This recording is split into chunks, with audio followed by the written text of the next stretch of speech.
नमस्कार. आज गुरुवार दिनांक 8 जानेवारी. जाणून घेऊया आजच्या मुख्य 5 बातम्या. आपण ऐकत आहात मराठी अपडेट समूहाचे दररोज सकाळी 7:30 वाजता प्रसारित होणारे Marathi update morning news podcast. महानगरपालिका निवडणुकीच्या अनुषंगाने काँग्रेस व वंचित आघाडीच्या उमेदवारांच्या प्रचारार्थ वंचितचे युवा नेते सुजात आंबेडकर आणि खासदार रवींद्र चव्हाण यांनी काल शहरातील विविध प्रभागात अनेक सभा घेतल्या.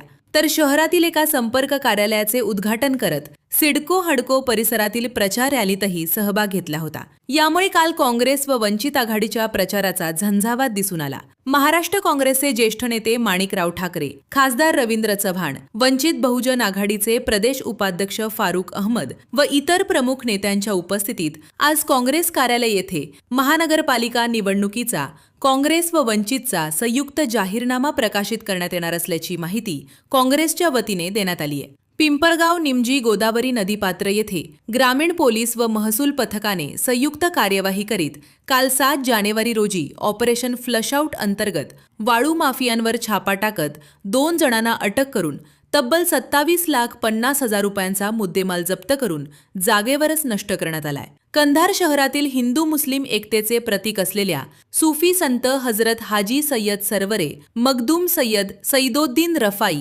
रेहमतुल्ला अलय यांच्या 711व्या उरुसानिमित्त मंगळवारी संदल मिरवणूक काढण्यात आली. यामध्ये हिंदू मुस्लिम बांधवांनी सहभाग घेत राष्ट्रीय एकतेचे दर्शन घडवले. अर्धापूर येथे अंगारकी चतुर्थीनिमित्त दाभड येथील सत्य गणपती मंदिरात सोमवारी मध्यरात्रीपासूनच भाविकांनी दर्शनासाठी गर्दी केली होती.